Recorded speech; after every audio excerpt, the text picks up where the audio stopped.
buckle up for a new episode of You and the Law Podcast, the one and only law enforcement podcast that's tackling critical policing and social justice issues and provides insights into the daily realities of policing with your host, Chief Virgil Green.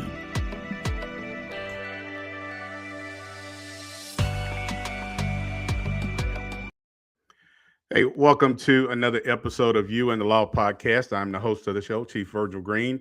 And as always, I want to thank you for taking the time to tune in and join us for tonight's topic. And we're going to have a guest on the podcast. He is the author of a book that if you have not picked up your copy of this book, you definitely need to get a copy of it, because I have been reading through the chapters, and it is definitely a book that you will not be able to put down. And it is Drama Behind the Badge, a True Love Story by Reggie Gideon. And so let me bring my guest on the podcast, and there you go. Cap, how you doing? I'm doing fine, Chief. How are you doing?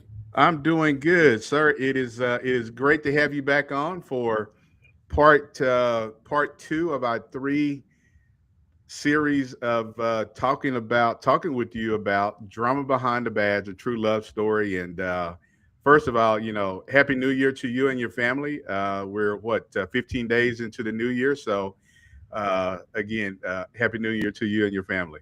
Happy New Year to you, Chief. And Chief, before we get started, I just want to pause and tell you and let you know that I got a few of my friends, everybody that's coming online today. As a group, we're praying for Minnesota, and we're praying for peace, for Minnesota to have peace. And what I found out, Chief, is that peace is not the absence of chaos or drama, but the presence of God in the midst of it. So we're praying that God would be in the midst of whatever's going on in Minnesota. Well, I tell you what, it is definitely a lot since last Wednesday. The tragic death of a young lady that was shot and killed by an ICE agent in Minneapolis, and then just last night there was another incident where ICE officers shot another person in the leg, and so it has been a lot of protesting. For the most part, a lot of peaceful protesting. Last night, things kind of turned different, became pretty a lot of chaos. And so, as you mentioned, this is a state and a city in Minneapolis that needs a lot of prayer, and because it is definitely a lot going on. And I have to tell you, Reggie, and those who are listening, being up here and seeing the videos that I continue to see is very disturbing. It's one thing to go after people who are, undocumented or not here legal, but when you're going after, people at schools, you're going after parents who are trying to, take their kids to school, drop their kids off, and you're also attacking, citizens. And so, I think this is, unfortunately, Reggie, and to those who are listening, I think this is going to get worse before it gets better. And today, before we came on the air, I heard the president say, about, the Insurrection Act, which would call in the military. That's not what Minneapolis needs or the state of Minnesota needs. So hopefully, calmer attitudes will calm things down. But a lot of prayer definitely needs to be for Minneapolis and the state of Minnesota. All right, Chief. Well, I just want you to know that prayer still works, and we doing it. Well, Praying for you guys. Well, appreciate it. Thank you. All right. Well, so for those who do not know who you are and how this book came about, first I want to congratulate you on on the new book, Drama Behind the Badge, a true love story. And I'm telling you, I've gotten through several chapters, and it's a it is a when I say it's an emotional book, but this just goes to speak to what you put into this book and what you want people to get out of this book. So let me and the listeners know what compelled you to write this book. But first, give us a background of where you're from. I know you're, retired military, Navy. Uh, the last time you were on, you shared that you were from Kansas City. So tell us about Reggie and how did Reggie get to be where Reggie is at now? Well, Chief, I started in our first series. We're trying to explain. I've had some dental work done, so I'm gonna stay covered up, trying to let my mouth heal. Okay. I want you to know that I joined the military when I was 17, looking for a different way. I was one of 8 children, one bedroom house, uh, really kind of rough life. Basic good parents, two good parents, church going family. But again, like I said, at age 18, at age 17, I joined the Navy, went into the Navy, and then I did 10 years active duty. And then I switched. I went into the reserves and I actually joined law enforcement at that time. So I joined in 1990 when the incident was happening with Rodney King. I was actually in boot camp. Okay. And I also want you to know that tonight I have a couple of my friends listening. One of them I just reconnected with. His name is, we call him Captain Mikhail Smith. And we also are very instrumental in helping veterans get their benefits. That's one of the things that I try to do. We advocated for about 2.5 years on the radio in San Diego, and now I'm actually on a book tour. Me and my wife, we've been on the tour now for about a month and a half. Hopefully by the end of this month I'll be able to get back home. But that's who I am. I'm a husband of 41 years. I have 2 daughters. I have 2 grandsons, and I have a son. I don't call him a son-in-law because he's my son, and so Okay. that's kind of who I am, Chief. That's kind of who I am. Okay. All right. Well, and like I said, I've read through a couple of chapters of the book, and it talks about your family, your upbringing, and being raised in Kansas City, correct?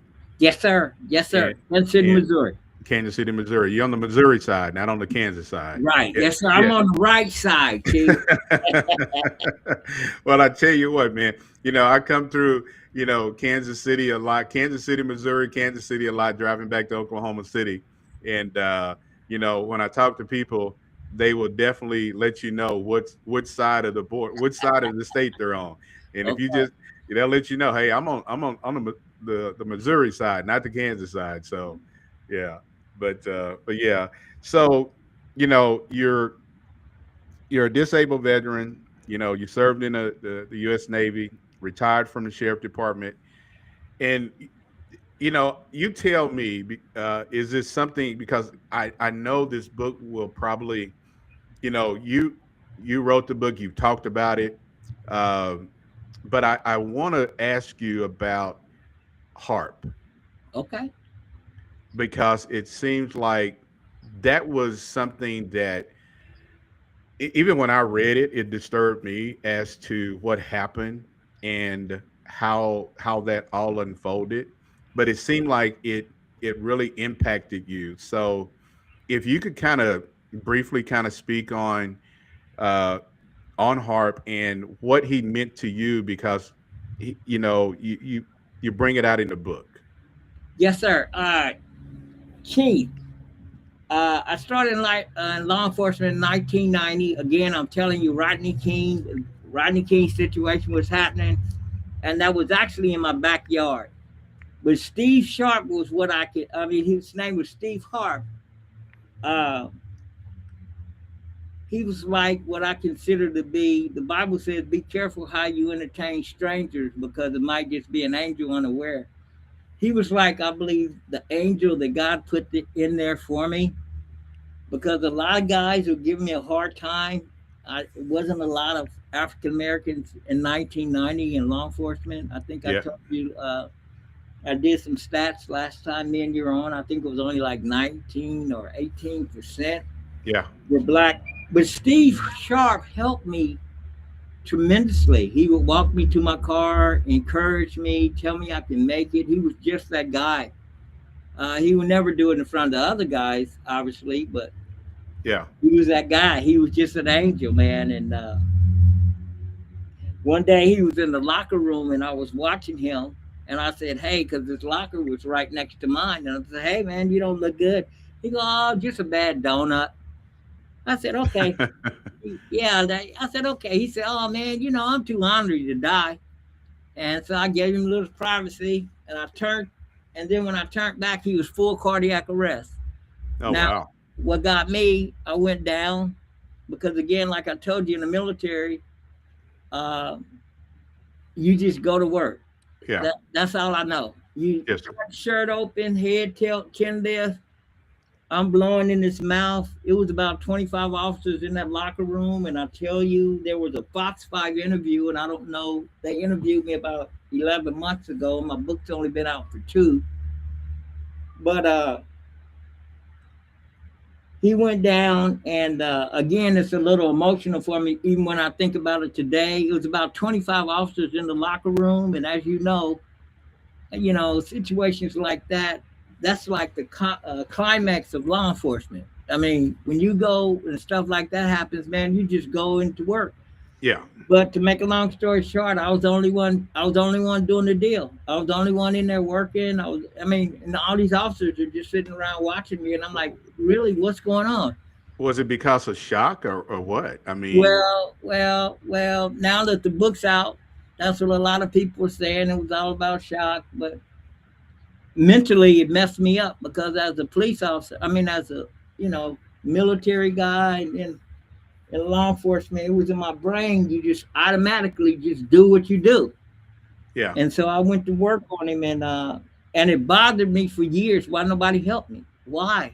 Now Yeah. I was the only black officer in the locker room at the time. I don't know if it was because I'm breathing for him or I'm in his mouth or I don't know. Because back then we used to breathe for the person that was down. And so I was in counseling for about 4 years after that because I just could not. I just had a lot of mental health after that. I'm like, come on, we supposed to be a family. Why aren't these guys helping me? Yeah. I don't know if it was shock or what. I can't. I still can't answer that question to this day, Chief. I can't. Well, and I tell you, at reading it, you really it puts you it puts you right there as as you're there, and the fact that you didn't have any. It took a minute, it seemed like, or maybe longer than that, for others to even kind of come assist you in doing CPR. Right. It And was one guy that came to help me. I'm breathing. I'm blowing. I'm pushing on his chest. In between breaths, I'm asking somebody to call 911. I just don't know how to explain it. Like I told you, it was yeah, kind of rough. It was yeah. rough. How long had Hart been with the sheriff department? Hart was there much longer than I. So he was well known. So he was. Yes, sir. He was, Well yeah. known. He was a role model. He was the go-to guy. Uh-huh. Have all the knowledge. And law enforcement at that time, they did not tell. They let you. How can I say this? Crash and burn.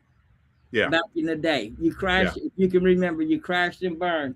Yeah. But Hart wasn't that type of guy, man. He would make sure I was up on things. He used to tell me all the time, watch the inmates, make sure they don't have any contraband, make sure you double lock the cuffs, just technical stuff that I needed to know as a young rookie cop.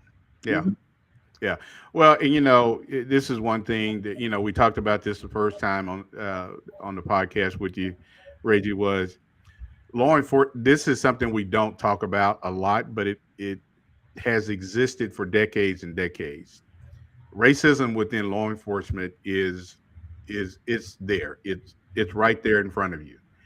And you mentioned about being in LA doing the Rodney King rides, uh, how all that unfolded, and here No, you sir. are I was in San Diego. in San I was Diego. Yeah, actually, you I was yeah. actually in the academy, and I couldn't speak on it, but I had to listen to all the little nasty jokes. He deserved it, you know. Yeah, yeah. Well, and again, I think this is the one thing that when you don't see a lot of people who look like you and me in law enforcement, uh, it is you see the institutional racism in law enforcement, and I my uncles were in law enforcement in New Mexico. I had two uncles that were in law enforcement out in California in San Bernardino, and so I can only imagine what you experienced in the '90s in that environment, in that culture. And you experience, we'll get through, we'll talk about this throughout the podcast, but you experience some things that uh, a lot of people probably don't think really existed even in 1990. The racism, the treatment of how black men and black women are treated in law enforcement, and it goes to the question, why? I mean, you want to serve the public just like the next man, but why is there a difference because of the color of our skin? Well, I think you hit on it in my first podcast. You gave a little history on law enforcement, and you said it generated out of slavery. Slave patrol, yeah. Yes, And people don't want to, and Reggie, people don't want to talk about it. They don't want to admit it. They think that, oh well, policing came out of Sir Robert Peel. That's where policing came from, and that's where people, you can paint that narrative. Yeah, Sir Robert Peel, he came out with some things that were related to policing, but you got to go back to the slave patrol and how you look at what was going on with the slave patrol, and now you look at how this is kind of went generation after generation, and it has gotten better. But at the same time, Reggie, and those who are listening, it still exists in this profession, and that's why you don't see a lot of black men and black women, are who are in leadership positions. yeah, because I think one of my friends' son recently is considering law enforcement, and I was telling him how important it is to be groomed before you go in law enforcement, so you will know some of the adversities that you will be facing and the importance of being resilient. Because I learned resilience is the ability to reset and reset quickly. Now, another thing you just said, Chief, and I know you have a big audience, so I want to be very careful. Uh, you just said it has changed. Well, a couple of days ago, I flagged down a law enforcement officer because I wanted to give him a card about my book. I wanted him to have a card. I thought it might can help some guys or something. Yeah. And he refused. He refused to roll the window down. He kept driving, and I thought about what you said. You said law enforcement works at the convenience of the public, or how did you word that? Well, my opinion, and we exist because of the public. You know, our job is to serve the public, and the one thing that I think that does not really exist, Reggie, is that we don't look at our citizens as what kind of service are we providing to the public. When you go to when you go to Chick-fil-A, you want to get good customer service. And if you go to another restaurant, you may get a survey. How was the service? And you're going to give a good, you're going to give a 10. And we don't have that same mindset in law enforcement as how are we serving our customers? Our citizens are our customers because even what's going on in Minneapolis right now with the ICE agents, people are still human beings, and that's how you need to treat them. And you just gave a good example of still somebody who is didn't look like you, who didn't take the time to stop and say, well, sir, hey, how you doing? How can I help you? And for you to have a positive conversation with this officer goes to show you we are still, even though some things may have changed in police academies, but, and I've said this before, Reggie, you can have all the diversity, equity, inclusion training or send people to all of these different type of trainings. If it's not in your heart, you're not going to change how you look at black people and brown people. And that is what you experience with trying to give an officer a card about your book goes to show you just think and that's just one person. Maybe the next person wouldn't have done the same thing, but it goes to show. Now how is he going to treat a young black man or a young black woman on the street if you're a citizen just trying to get his attention? Well, not only that, you said law enforcement originated out of slave patrol, and I think the mentality is still there, even though slavery no longer exists. Uh, the way that they handle, and I think a lot of, I want to say, blacks and browns, we're scared of law enforcement. We don't want to. We just kind of want to, hands off. Don't want to bother them. Yeah. Not my house. Not, you know. Yeah. Yeah. Well, and I think, you have a lot of young men and women who do want to get into this profession because they do want to give back to their communities and they want to make a career out of it. But, I'm going to share this with you and the listeners. Coming from Oklahoma, the state of Oklahoma Highway Patrol has only had one black female in the history of the Oklahoma Highway Patrol. Wow.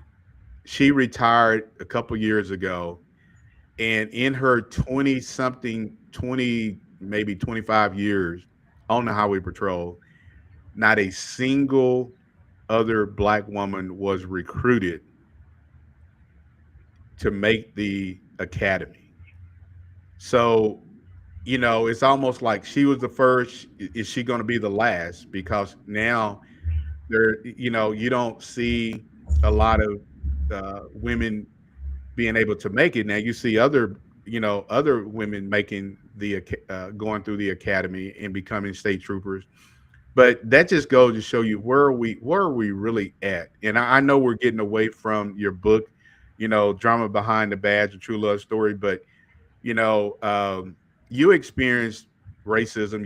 You experienced that throughout your career in law enforcement. And let me, you served in the military, in the Navy. How was that experience in the Navy compared to your experience in law enforcement? Day and night. Day and night. Navy taught me how to be responsible, how to be accountable. I still say they taught me how to adapt, overcome, and improvise. I told you last time I talked to you, I was doing things like I was the first class and I was going to London unescorted, never been there before. So Okay. it's a lot of responsibility.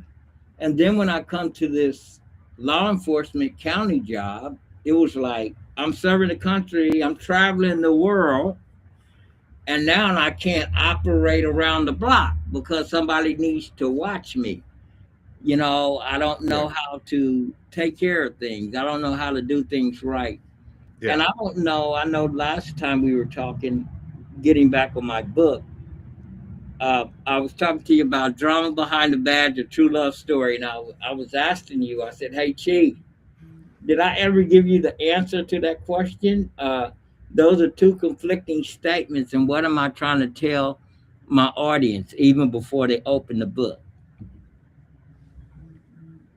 Yeah. Oh, about the true love story. Yes, sir. Because the drama behind the badge and then the true love story, those are two conflicting statements. Yeah. Did Yeah. you ever figure it out last time we were on? No, no, I You haven't. got one more shot. You got one more shot. I haven't, and I, hopefully hopefully I'm not being slow about it. But no, I have not figured that piece out yet. And Okay, okay, Chief. And then I wanna see if we can get some of your listeners maybe to dial in. I'm gonna tell you what it is. This your Chief. I'm gonna give you a credit. okay, all right. I experienced a lot of drama, and you can see that. Two Oh, wrongful terminations. God dies in my arms. Guys threatened to take my life. Just all kind of things I've dealt with when I was dealing with in law enforcement. yeah, A lot of mental things, a lot of strain on my family. Um, but the love story portion of my book is that, Chief, regardless of all the things that I had to go through, okay. God, I feel as if God sustained me through it all. Well, he definitely did. And you how many years have you been married? 41. 41. And your wife of 41 years stuck with you through that. And you kind of write about that in the book. Some of the challenges with with everything that was going on. You've been in the military. You're, you're a veteran now. You're in law enforcement, and you're going through, everything that you went through in law enforcement. One of the things that I want to ask you about, because I watched an interview that you did with a news outlet, and you brought up the James Byrd uh, incident that took place in Texas. Right. Kind of, I don't want to paraphrase, but kind of speak on, because something happened to you in, I don't know if it was in the academy or somewhere, but something happened to you, and it made you feel like what took place with James Byrd. And if people don't know what about James Byrd, I'll let you kind of give a brief background on what happened with James Byrd in, I want to say, was it Jasper, Texas? Jasper, Texas. Yeah, Hmm. It's exactly. Sometimes I wonder what is God really trying to do with me, because I actually reside about 120 miles from Jasper, Texas. I'm just letting you know. yeah, But Jasper, Texas, and James Byrd, a lot of people are just they don't know what's going on. I think it was in 1989. Uh, he asked these gentlemen. These gentlemen asked him. He was walking along the road if he needed a ride. And he correct. says it was a hot day. He said, "Sure, I'll take a ride. I'll Yeah, take a ride." And little did he know, that was his last ride. that was his last ride. And these guys were white supremacists. And what they did, they tied him to the truck. Tied him to a truck Yeah, and drug him through the whole city. And they said most of the time when he was being drugged, he was still alive. He didn't yeah. die until they hit a And it covert into the hit his skull. cul-de-sac. Yeah, Yeah, and that's when he died. And it was like he trusted these people. Now, when you say, how can I relate to it? Well, I want to say it was about, I don't know the exact amount of time, but it was about 4 or 5 months after Harp died. I'm now upset with God now because I'm like, Lord, Harp was my hero. And yeah, if you could have just let him, you know how law enforcement works. yeah, If I could have saved Harp's life, man, I'd have been, my career would have been great. yeah, yeah. but it wasn't my doing whether he would live or die, and he ends up dying. So now instead of hero, I'm looked at as a zero. And so about 4 or 5 months after that, in the same locker room, I walk in and I'm listening to these officers talking about copycatting the James Byrd incident. Oh, And wow. yeah, and I'm just listening, and I'm listening, and so and then I started listening more intensely, and guess who they were talking about? The victim being. The You. victim was me. They wanted to use me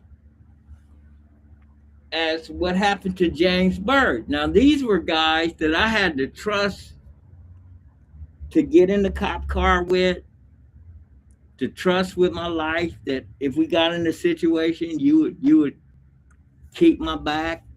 Yeah. Even today, I think the guy is listening. I'm asking you to check your screen and see if we have any questions, because one of my guys would tell me, he said, "Man, Reggie, we didn't know you were going through all those things." And then I was telling him, well, I was so embarrassed, I was shamed. Mm-hmm. This is the way I was providing for my family, yet and still I was all these other things were happening to me. Yeah. So how did it relate to me? I'm like, okay, he trusted these guys to give him a ride, Yeah. and they wanted to take his life. I Yeah. trusted these guys. I had to trust them. You the chief. We get out there in the same car. We get out Yeah. there and do the job. Yes, We sir. all on a call together. But yet and still, they wanted to take my life. And so then when I went and told the administrators, Kind of they blew it off. wanted to kick it under the rug. What's that, sir? They just kind of blew it off. Yeah. Wow.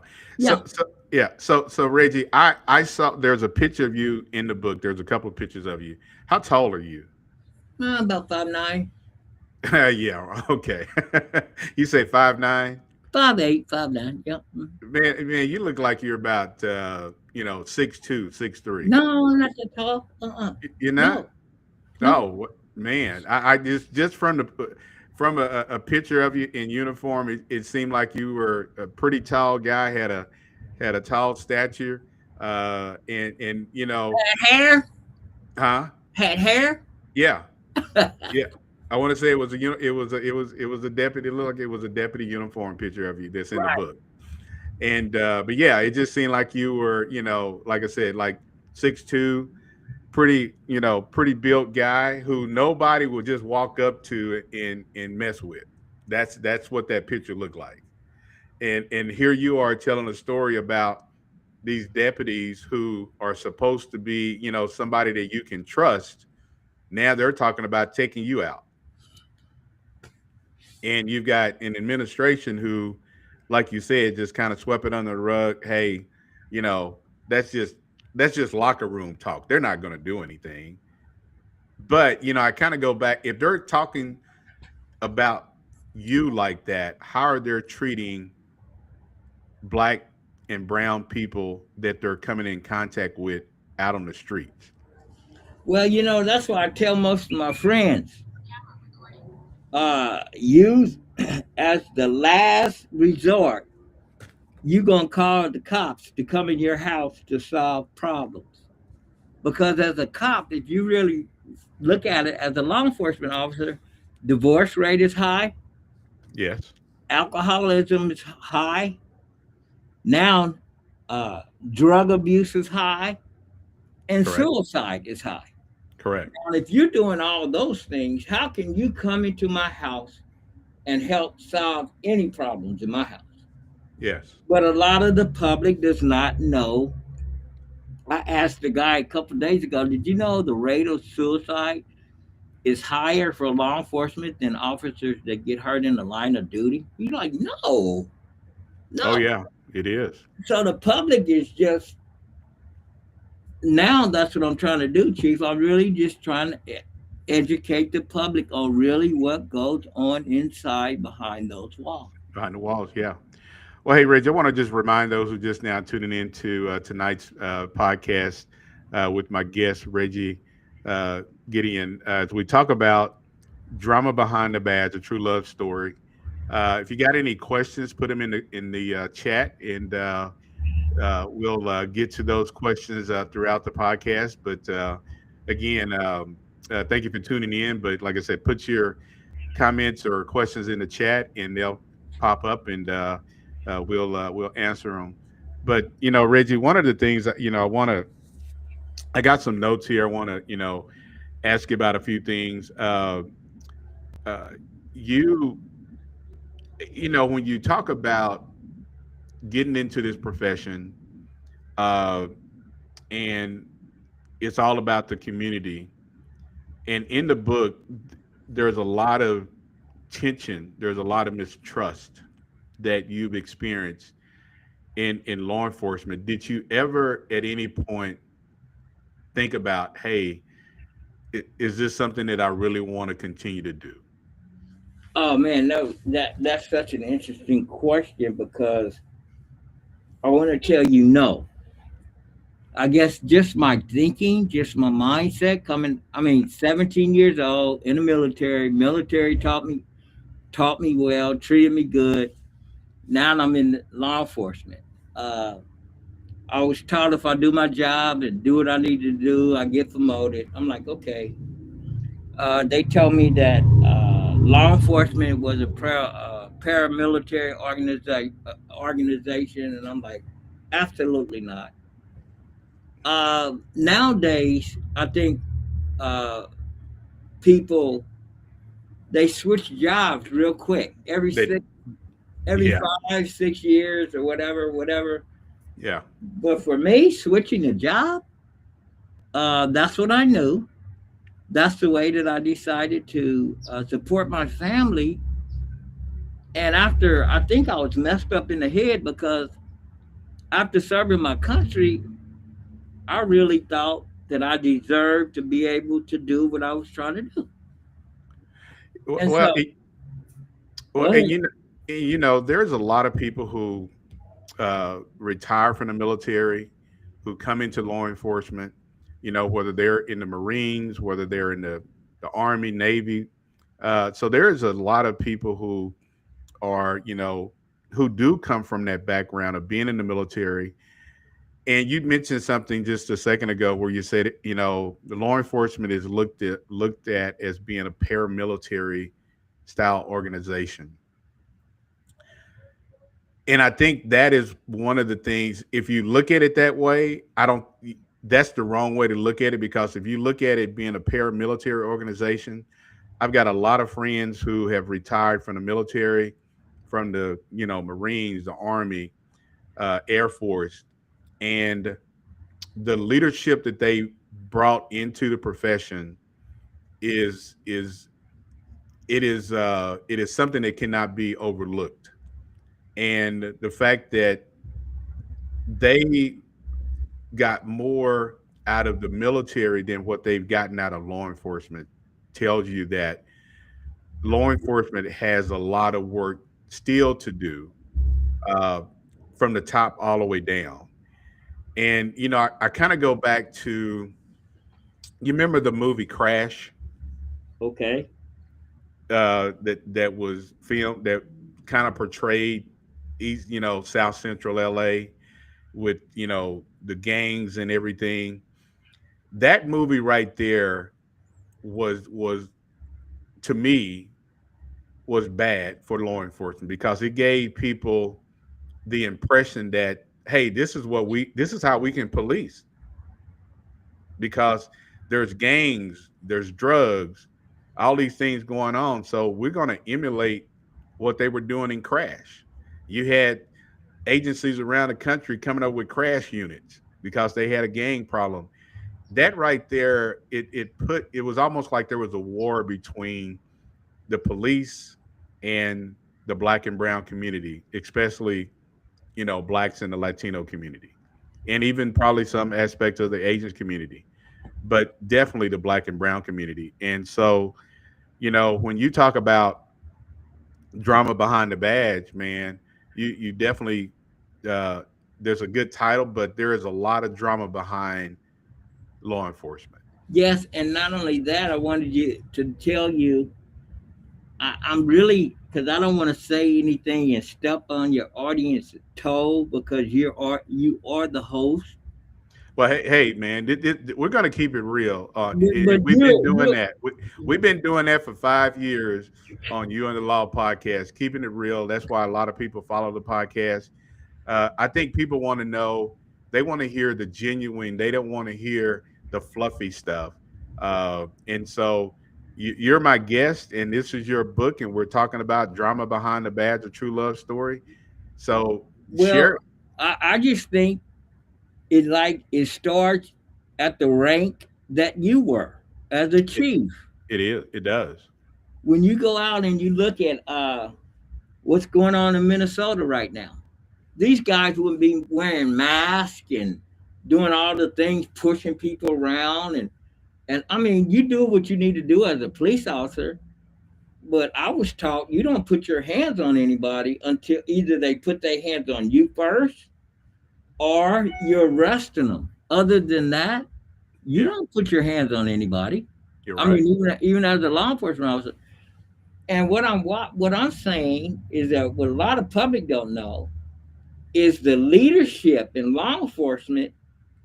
Everybody is saying, okay, Donald Trump, he's sending the ICE agents. They out here doing all this stuff to people. Okay, where are the leadership within law enforcement? They're hiding. Yeah, They're very silent. They're they very are. silent. These people are out here doing that thing. And to me, that's what, until they want to come up to the top and do something wrong, that's what the leadership does in law enforcement. I'm just Well, telling you're right, Reggie. And I think, the one thing that you do not see uh, a lot of pushback from leaders in law enforcement right now, whether it be, IACP, I know Noble, which is an organization that I'm a member of, National Organization of Black Law Enforcement Executives. Uh, I haven't seen a lot of statements come out from law enforcement organizations condemning what is going on with ICE. And yeah, if you got a job to do, come in and do your job, but be respectful and treat people with respect. And I've always said this, Reggie. No matter what uniform you put on, the color of it, it's all about what you want somebody to treat you that way.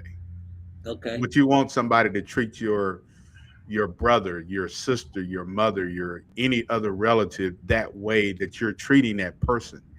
And the answer would be no. You would not want another police officer putting their hands on your brother, your sister, your mother, or any other family member just because. And I Right. think that is what uh, people need to really address. There's a way to do your business, but do it with respect. Now, you got some people who will cross the line, and you got to deal with those people in with whatever the force that you're being met with. Met with. Right. But at the same time, this comes back to, who are you? At the end of the day, when you take off that uniform, you are a man. You're a woman or a man, and you got to sit there and live with yourself of, hey, we just drugged this woman out of a car. We just busted the window of this person and drug them out of the car. How would I want that same thing done to my family member? And somebody can say, Reggie, well, they're no, that would never happen to them because they're US citizens. Well, I mean, there's a lot of people who are U.S. citizens who are being treated like they're not U.S. citizens, and I don't want to go down that path. I want to stay on the topic of what we're talking about tonight is drama behind the badge, a true love story. But you and as you mentioned, I asked you this question. You didn't deal with that type of treatment in the military. You dealt with more adversity than law enforcement. Yes, sir. Yes, sir. And in the military now, the admiral, he was the man. He was the man. You get the admiral. Admiral comes, everybody's cleaning. We making sure Oh everything's yeah, polished. He's the man coming through. yeah. He would come through maybe once or twice a year, and once he would talk to the troops. Do you know what his message was?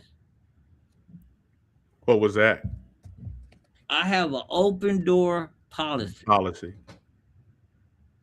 Use the chain of command, and Yeah, you could use the chain of command to get to the admiral if you had to. Hey, Captain, by the way, it's personal. I need to get to the admiral. You use the chain of command. Am I right or wrong? right. Yeah, and the captain can say, "Hey, tell me what's going on. What's going? It's personal. I really need to get to the admiral. I'm really." And if you put in a request, guess what? You had to see the admiral. They Yeah, cannot tear it up. They cannot throw it away. They cannot round foul it. If the admiral heard that you put in something and you didn't get to see him, mm, not good. yeah, And so, what I'm saying to you from law enforcement, that wasn't the way. And I don't know if you got to the part in the book where it talks about being the guy who cut the grass for the guy who slept with the daughter of the guy who I was none of those guys. yeah. And it talked about being in line for promotion. I would have never got promoted. But my question that I had for you was that black law enforcement officer in Oklahoma, was she ever placed in a position of power to help somebody else get in? No, Okay. no. She never. She never. She was. She. Her whole career, she was just a trooper. She never um, got to be a lieutenant, or she never rose through the ranks. And so I mean, even though she made history, and this is the one thing that I have said in this, for a very long time.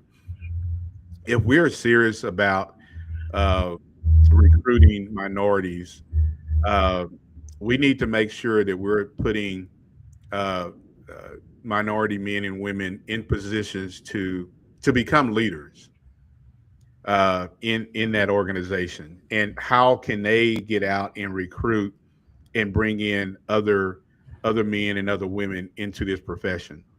Um, but that is something that, and we've talked about this on the podcast a lot over the last 5 years, is that when I bring up, her name is Latika Anderson. Um, there's never been another black woman, and you get outside of the state of Oklahoma, you get to down south, you do see a lot of black women who are state troopers who do have a leadership role, but that is something that you know uh, she never had that opportunity. And so again, it just kind of goes back to does racism still exist in all law enforcement, whether you're talking on the municipal level, the state level, the county level? It really does. And I had a cousin who went through the LA County Sheriff's Academy, and he experienced some things that I don't think he was not prepared for. And he worked in the South Central LA area. And I don't think this is something that you talked about in the book, is the PTSD. You served in the military, now you are in law enforcement. uh, and I'm gonna ask you this: which one do you think had more trauma to you personally, the military or law enforcement? Definitely law enforcement. I Okay. went, Chief, I went about 2 or 3 weeks ago. They had me come out and talk to a men's group on mental health. And so I'm out and I'm explaining my career and I'm explaining things that I did. And then one guy, he triggers me, man. I mean, really. And people don't understand that with PTSD, you can say something or do something, and he There's triggered a trigger. me. he triggered me as the guest speaker because Oh he wow. says, "Wasn't you protected under the blue blood?" He was talking about the blue in law The enforcement. blue, yeah, the blue line. Yeah. Yes, and I said, "Hey, let me share something with you. That's what my trauma is. I was never able for 22 years to be entered into the blue line." Yeah. And then when you were talking about leadership, what I learned in law enforcement, uh, if I don't lead like Chief Green leads, then my leadership's not. We don't go after or attract my leadership. Yeah. Tell me I'm wrong. I mean, because No. that was one of my No. biggest problems. I learned in the military, if I go and I do what I need to do and I make my rank, I can put my personality, I can put my style, I can put my leadership skills to work, right? Yes, sir. That was not the way in the military. I mean, In in law enforcement. law enforcement. Law enforcement is, I had to do it. I had to go out and patrol like everybody else patrol. I'm not gonna patrol like that. You Yeah. can go to jail, you did something wrong, you know the game, you know what we gotta do.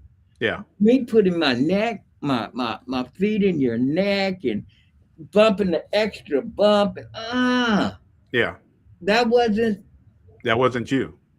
that wasn't my style. And so Yeah. then I was tagged as being a inmate lover because most of the guys, when you're in a holding cell area and they waiting to go to court and you talking to them, I'm sitting up there talking to them. Well, usually law enforcement officers not talk to them. I'm like, "Hey man, what happened? What did you do? Well, how could you not have to get back this way again? How do you not?" Yeah. Because that's who I was. Yeah. That's You still gonna be cuffed to the thing. I'm not letting you off. I'm not doing none of that. But I'm just trying to talk to your head so you don't get back here again. You follow Yeah. me? Yes. Yes, But sir. then my coworkers start telling the sergeant I'm an inmate lover, which means I'm gonna give the inmate benefits. I'm Yeah. not giving nobody no benefits. I'm just having a You, conversation. and you're treating them like they're human. Just because you committed a crime and you're in jail doesn't mean that you need to be talked to like you're some dog. And then what I found out spiritually, had it not been for the grace of God, that guy sitting right there on the chair, shackled to the bench, it could have been me. Yes, Come on, sir. Chief. Come on, Yeah. Chief. Yeah. Yeah. Everybody asks me a lot of times now that I'm retired, give me a true definition of a cop. What is your really true definition of a cop? My true definition of a cop is a criminal that hadn't got caught, that understands the game, and still trying to find his way through. Because I Yeah. don't think we're better than the criminals. I'm just letting you know. I could be wrong. Maybe that's why I'm retired. Maybe I'm no longer in the game. I do not think the cops are no better than the criminals. We've made mistakes. Yes, sir. Yes, sir, Chief. I'll be quiet. Well, no, no, no. I mean, when you say that, you got to think about you got cops who are out here committing crimes, and and I'm gonna say, we just got to kind of go back. You go back, Reggie, and you know this, man. You were out in San Diego. You go back and you look at what was going on in LA, what was going on in New York, what was going on in Boston, and all these other major cities. You had a lot of cops who were committing crimes, and they were no different than the people that they were arresting. And to give you a good example, the movie that Denzel Washington played in, Training day. huh? Training day. Well, Training Day, but also the movie that took place with what was it, Bumpy Johnson? What was it, American Gangsters, Okay. where you had, you had cops who were the drug dealers were paying the cops. and taking drug money. So, you know, here you are, you got cops who were probably making $2,000 a month, but they're living in and I'm gonna use this county because it just comes to my mind now, Nassau County, which is a very affluent county in New York, living in a $500,000 home. Okay, go ahead. How are you able to live in this $500,000 home and you're only making probably, you know, less than $100,000 a year? And so again, this and it's just not, I mean, it has happened across the country, Reggie, that police officers have committed crimes on duty, and but here you are you're out here arresting people who are committing crimes. And then if you really want to be honest with our conversation, most of the police officers that are out there committing crime are not black, not brown and black. You're not hearing because we don't get the cop. I hear it. We don't get the cop like they get the cop. Yeah. We don't do stuff in the evidence room and got contacts and got that. That doesn't work for us like that. No, it does not. No, it does not. Well, you know, Reggie, man, you know, an hour goes by real quick when you're having good conversations, man. And you know, we're coming up on the last few minutes of the podcast. And you know, and as we talk about drama behind the badge, a true love story, you know, I have to tell you, man, this just with the chapters that I've read, it is a powerful book. And kind of speak on what you had a story to tell. And I know we talked about this the first time I had you on the podcast. We all have a story to tell. What really motivated you and inspired you to put this book together? And how long did it take you to put this book together?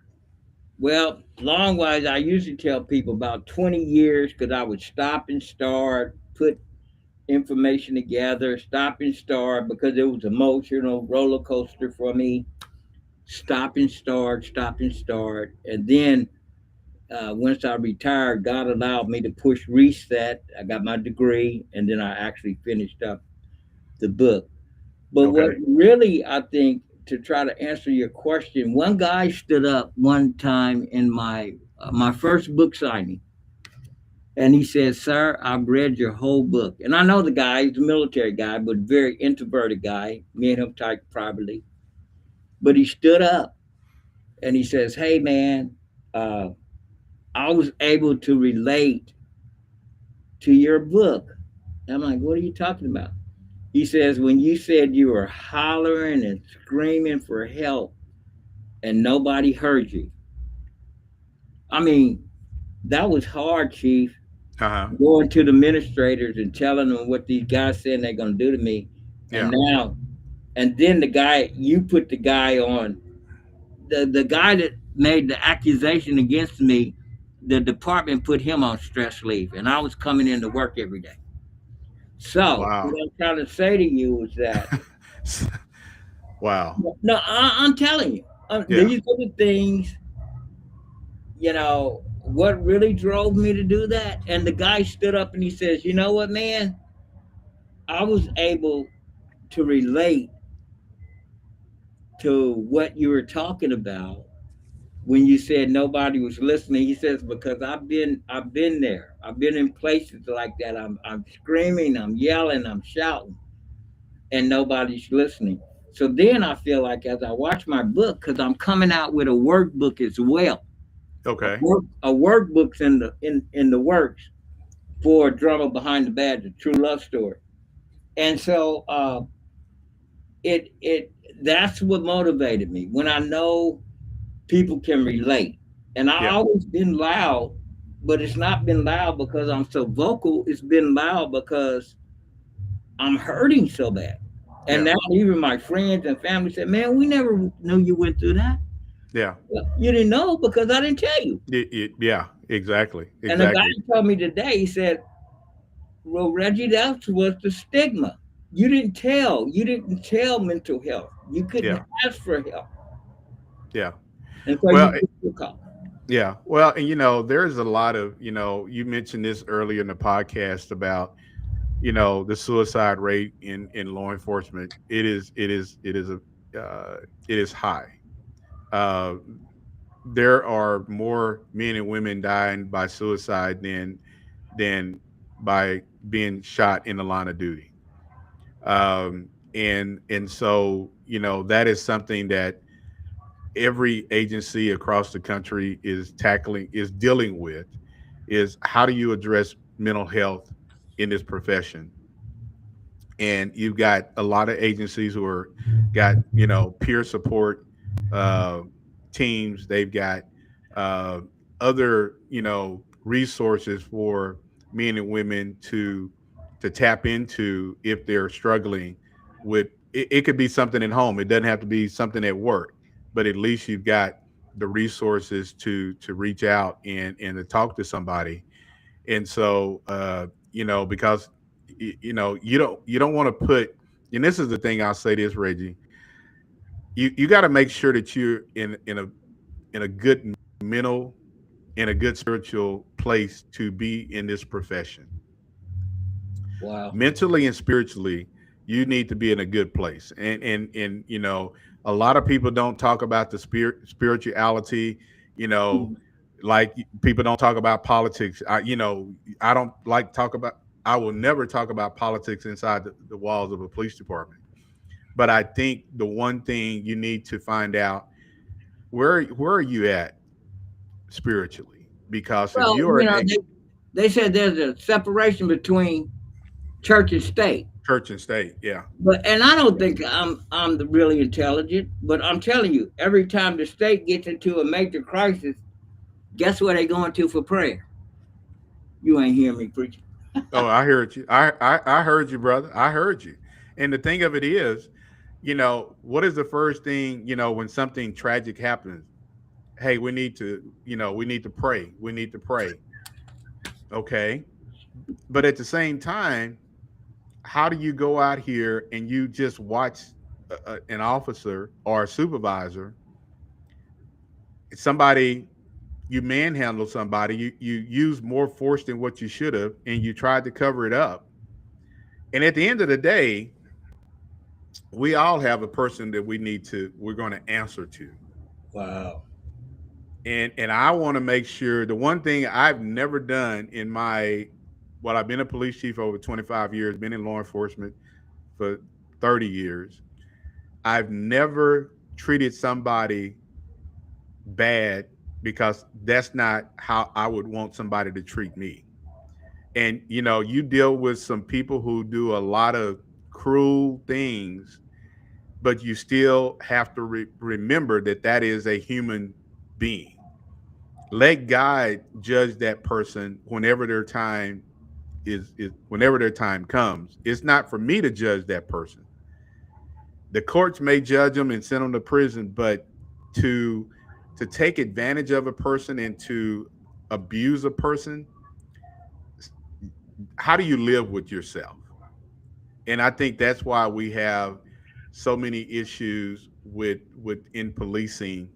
um, and it is something that really needs to change, Reggie. And so man, we're gonna, this is part two of our series on having you on the podcast, the drama behind the badge, a true love story. And I know our next time, it's gonna be rolling, man. Okay. There's more to unpack in this book. And so let everybody know how they can get a copy of the book if they don't have a copy of the book, and kind of talk, because I know you've been doing a lot of book signings and you've been touring around talking about your book. Let people know how they can get in touch with you and get your book. Well, one way to get the book is just you can go to Amazon and put in "Drama Behind the Badge" or "True Love Story," or you can go to Reggie Grid, GRIDD.com, and it will give you my bio, and then it can show you how to purchase the book. Or you can go to another website called dramabehindthebadge.com, and that tells you how to follow me, how to go about getting the book. Just if you want to leave me some info, that's a good way to get in touch with me. Okay. So that's how you do it. And my book is in Spanish, it's in German. Uh, Oh I'm wow. I'm working on right now getting it to be where it's audible. It's in Okay. hardback. It's on copy. It's on a lot of platforms. And like I said, we working. The team's working on doing a workbook as well, so we can actually get it into the military, get it into the people's hands from a mental health perspective. Okay. Okay. Well, when we come back on, I definitely want to talk about the mental PTSD aspect of what you write about in the book. But there's just so much more to get into. And I'm not But scared. I'm not scared, and I'm not going away. Every time you say you'll have me, I'll show up. If well, I can. well, well, we're gonna do more than just we got we said we are gonna do this 3-part series of Uh, having you on, but you know I just can't have you on 3 times and just not have you back on. So you're gonna be back on more than that, uh, because I know you have a lot of people following you, and so I want to just reach out and thank you've got you got a few people on that are listening. Uh, is it last name is Colleen? right, Musa Kaleem, Yeah, he's on, Michelle Smith. and Mr. Smith is on. I want to thank those two, uh, and also I want to remind, if you do not follow You and the Law podcast, go to our YouTube channel, subscribe, and doesn't cost you anything to subscribe to the podcast. Follow us on Spotify, Apple Podcast. You can go to our website, www.youandthelawpodcast.com. That's www.youandthelawpodcast.com. And and also check out some of our previous aired shows, and you can also check out our first interview with Reggie, and you can also leave some comments on there. So Reggie, man, it's been a pleasure, sir, Thank you, having Chief. you back on, and we're going to be doing this in another couple of weeks, getting you back on as we talk more about Drama Behind the Badge, a true love story.